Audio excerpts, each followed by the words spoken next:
This happened when I was 19, some years ago. It was a total accident. I was driving through my neighborhood from my house to my friend's house very slowly, like 5 miles per hour tops. I was trying to find a specific CD, but I realized I must have left it at my house, so I stopped to turn around and get it when I heard a loud thud sound. It did not sound good. All I knew was it sounded like I hit something, but I didn't see anything in any of my mirrors. I looked over at my friend with a panicked look on my face, and he said, "Dude, you just ran over a kid." I jumped out, and sure enough, there was a little 8-year-old kid on the ground next to his bike at the rear of my car. What happened was, he later told me himself, he was following my car as close as he could, trying to get his front tire to scrape up against my bumper, and when I hit the brakes he ran into me. He was shorter than the back of my car, so I never saw him. He wasn't hurt, or even crying.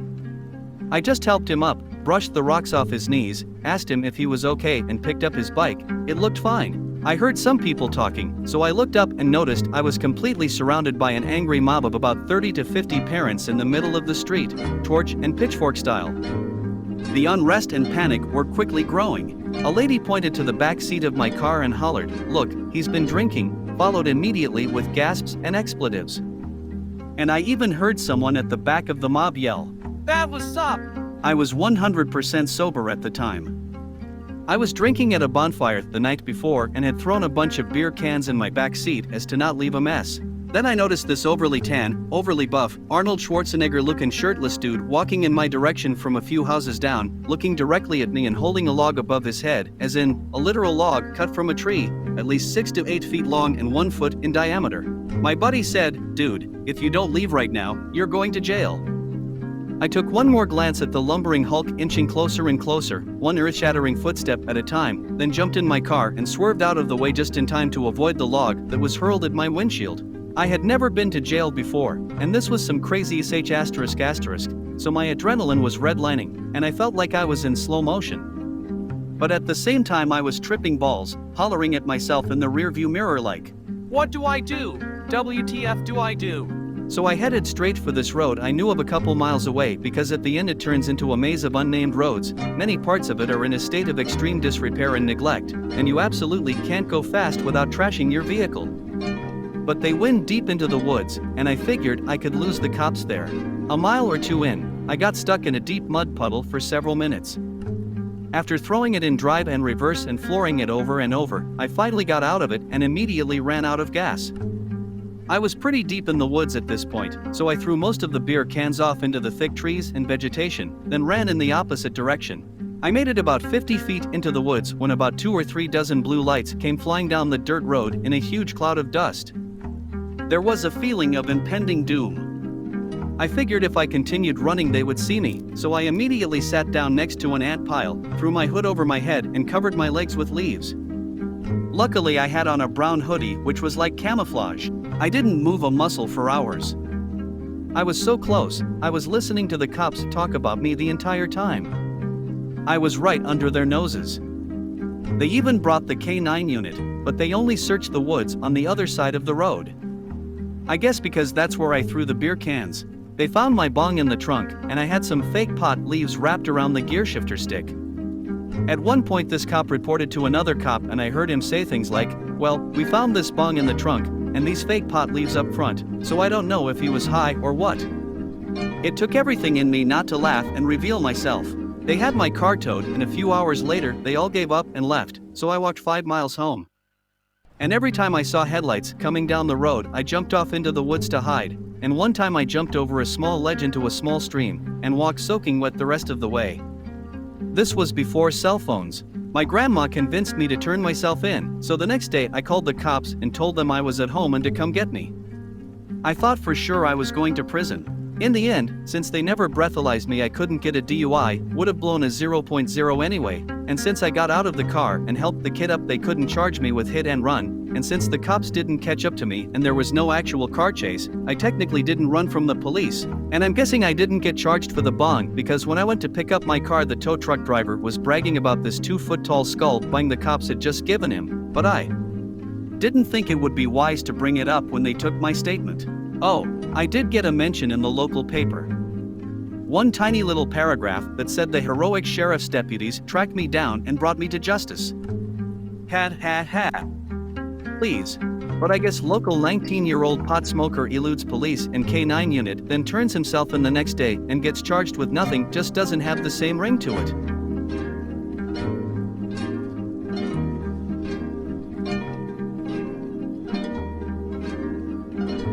Got kidnapped and robbed by Indian thugs/mafia, threatened and beaten and sent on a plane back home. In February, I went with a friend on a backpacker trip to India. It was triggered by us not knowing what we wanted in life, so everything was pretty spontaneous and radical. We landed in Bangalore and had a good 2 weeks of traveling until we ended up in tourist-riddled Palolem Beach, Goa at a cheap bungalow.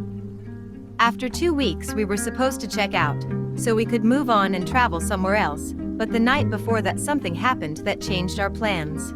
We were walking on the beach to a called silent party where everyone has headphones to listen to music because of noise regulations at night.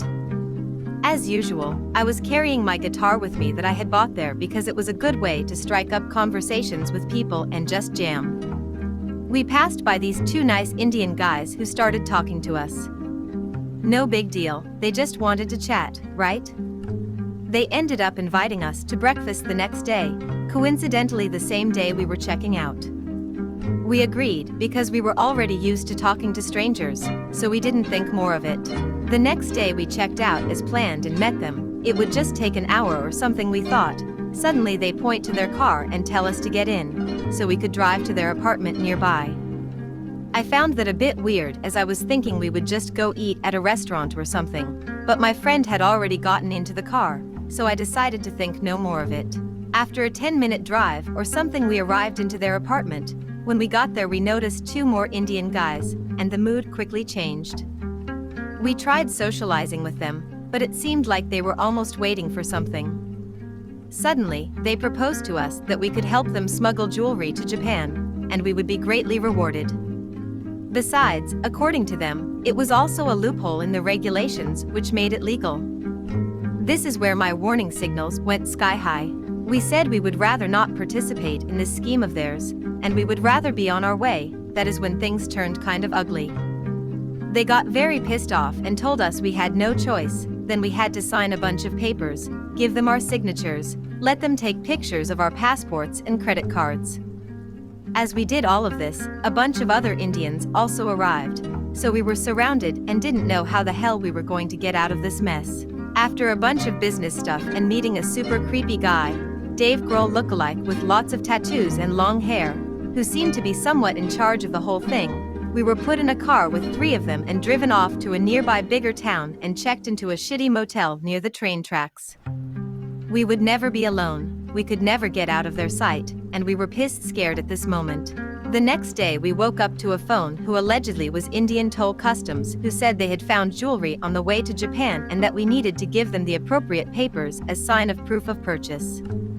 This was obviously not Indian police, but the guys who held us wanted us to believe it, and they always insisted that this was a legit thing and the jewelry was real. Oh, and I failed to mention they showed us the real jewelry made of diamonds and emeralds, and they even let us see them send it. After this, we almost started believing that it was actual police that had called us, and we now thought we were wanted. It's crazy what your mind can do to you when you fear for your life. So now the guys say that we will be waiting for more people involved in this who will help us get out of this mess. We are quite scared now, and we propose that maybe we can sit in the restaurant downstairs to be in public. The guys tell us to relax, and 5 minutes later at least 5 to 6 more guys arrive. One guy has a scar and another one introduces himself as Max, and that he would help us deal with toll customs. We would later find out that Max was a fucking psychopath and had no regard for his own life at all, and would do anything to get what he wanted. At this hotel, we now had to call our banks and try to increase our MasterCard credit limits, and then they would empty our accounts with a card terminal they had brought, probably from one of their fake jewelry companies. I had to go to a nearby internet cafe to log into my net bank, and while I did that my friend found out that Max was psycho and got threatened by him. He didn't tell me about this until later though, so I didn't know to not mess with him. When I got back from the cafe, I told them that the bank refused to unlock all of my money because of rules, for a good reason, and Max snapped at me. He stared me right into my soul and told me not to lie to him. That is when I found out that he was a psycho. I repeatedly told him that there was nothing I could do except try to get people from home to wire me more money. Eventually, he let it go and we could move on. After spending the whole day there getting our bank accounts emptied, they put us in a taxi they bought or rented or something and drove us into the jungle in the middle of the night. This is where we thought we would definitely get murdered and dumped into the jungle. We had heard about tourists going missing in Goa, so I even had my shitty dull pocket knife from Toscana opened and ready to defend myself if the worst should happen. After a long drive with 2 different drivers, who apparently had no driving skill at all and almost got us killed twice on the road, we eventually ended up in Mumbai. They drove us to the airport there, and at the first terminal I had to empty the last of my account and give them the cash right there, surrounded by at least 10 security guards with MP5s. By the way, we didn't want to ask them for help because we legitimately thought there was a chance we were wanted by Indian authorities. As I was going to hand Max the last of my money, I refused and said I didn't want to. This was a bad decision. He just stood there for 5 seconds staring at me before slowly just filling up with rage. I could see him just fueling up and that he was going to snap at me. He blurted out a bunch of words at me and threatened that he would slit my throat before charging towards me. Luckily, the other guy who was with us, who was slightly more reasonable and sane, held him back, but a security guard came up to us and asked us if we were okay. It must have been a weird sight for that guard coming up to me with 100,000 rupees in my hand. 2 Indian guys who looked fucking crazy and looked like they were mafia, and me just being able to talk because of the fright. I really wanted to just end it all there and ask for help, but they had told us they would send us on a plane back home, obviously, so we would not be able to report them, so I decided to tell the guard we were okay. He looked at me with a really weird look and told me my money was supposed to be in my pockets. After this incident, we were told to get into a taxi and drive to the other terminal to get on the plane back home. I felt an urge to just stay there, considering I would be sitting next to a psycho who had just told me he would slit my throat, but my friend was still with me and I couldn't just leave him, so we got into the taxi and drove to the other terminal. At the other terminal, we took an elevator to a more secluded part of the airport with not much people, and Max told me to give him the money I had refused him earlier.